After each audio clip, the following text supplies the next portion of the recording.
Viva Voz, com Vera Magalhães.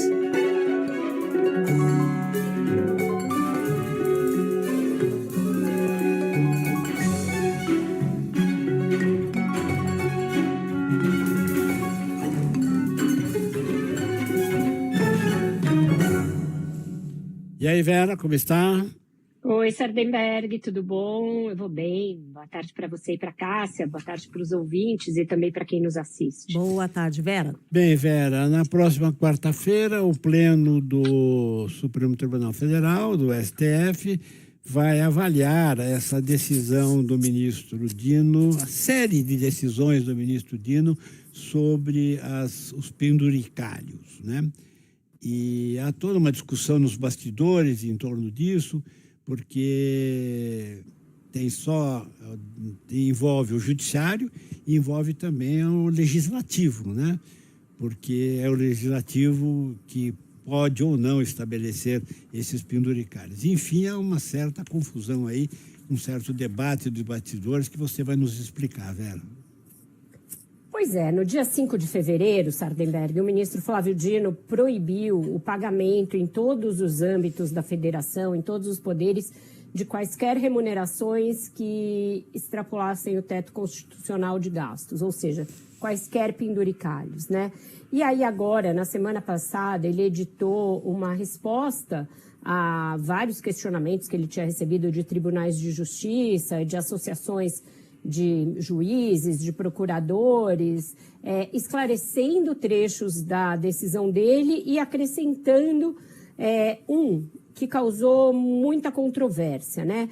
Ele dizia o seguinte, eu vou ler aqui porque acho que a gente vai precisar fazer uma análise semântica da decisão do ministro Flávio Dino. Ele disse que reiterou tudo aquilo que ele disse que seria necessário o Congresso legislar a respeito dos extratetos, que isso era uma exigência, inclusive, da emenda constitucional que estabeleceu o teto de gastos lá atrás no governo Fernando Henrique e que nunca foi cumprida, que era desarrazoado o Supremo ficar decidindo sempre em casos específicos sobre essa questão de teto, que já tinha decidido mais de 12.900 casos com isso e que, portanto, estava na hora de uniformizar. Ele citou até uma declaração do presidente da Câmara, Hugo Mota, concordando com ele, dizendo que sim, que essa era uma obrigação do Congresso. E aí, diante de várias reclamações que tinham surgido desde a decisão dele, ele entendeu por bem dizer que também não era admissível novas leis que tratassem dessa questão. Então, ele fez um adendo dizendo o seguinte, e aí todo mundo interpretou que ele estava querendo proibir a edição de novas leis, que o legislativo de todo o país fizesse novas leis legislando sobre questões de teto. Então, é assim, ó, abre aspas, é vedada a aplicação de qualquer legislação nova sobre parcelas remuneratórias e indenizatórias que ultrapassem o teto constitucional. Essa determinação vale, inclusive, para a edição de novos atos normativos pelos poderes. Ou seja, ele está dizendo que é vedada qualquer legislação nova sobre o tema. O que aliados do ministro estão dizendo, que ele não vedou que os legislativos legislem, e sim que os órgãos que aplicam as leis apliquem alguma legislação nova que, portanto, autorize o pagamento dos penduricalhos. Parece uma filigrana, e porque foi entendido como uma total ingerência de um poder no outro. O poder judiciário não pode impedir o poder legislativo de legislar. Ele pode, quando muito, depois do poder legislativo legislar, dizer que aquela lei é inconstitucional, ela é ilegal. Mas impedir antes que se vote qualquer lei a respeito do assunto pareceu um exagero. Eu mesma comentei no Viva Voz que aquilo era um exagero. E aí, diante da iminência do Pleno julgar o caso, que vai acontecer na quarta-feira, como você bem lembrou, está aí havendo uma discussão a respeito do que ele quis dizer, né? Se ele estava realmente proibindo que se legislasse, ou seja, que câmaras, assembleias e o próprio Congresso aprovassem qualquer lei sobre penduricalhos, ou que ele estava dizendo o seguinte, olha, até o Supremo Tribunal Federal decidir e até o Congresso votar uma lei complementar regulamentando o teto de gastos, fica vedada a aplicação. Ele está se apegando muito a esse verbo. O que ele impediu foi a aplicação de leis novas que tratem desse assunto. Então, provavelmente, essa confusão também vai estar presente no pleno do Supremo quando eles tiverem de discutir o assunto. E a gente sabe que ali, né, naquele conjunto que hoje está com 10 ministros, porque ainda falta indicar um, nesse conjunto de 10 ministros tem ali interpretações bem diferentes a respeito de penduricalhos. Tem vários ministros que já deram votos a favor da liberação de penduricalhos em vários tribunais, etc. Então, eu acredito que vai ser um debate ali bem acalorado a respeito da extensão da decisão do ministro e da sua aplicação.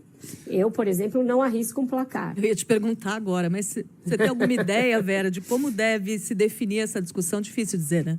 Agora, por outro lado, Vera, para colocar mais confusão na história, você tem o seguinte, se eu digo o seguinte, olha, não pode ter nenhum penduricalho que não seja prevista em lei, aí fica fácil, é só fazer uma lei, né? Só o legislativo fazer as leis e pode ter quantos penduricalhos quiser.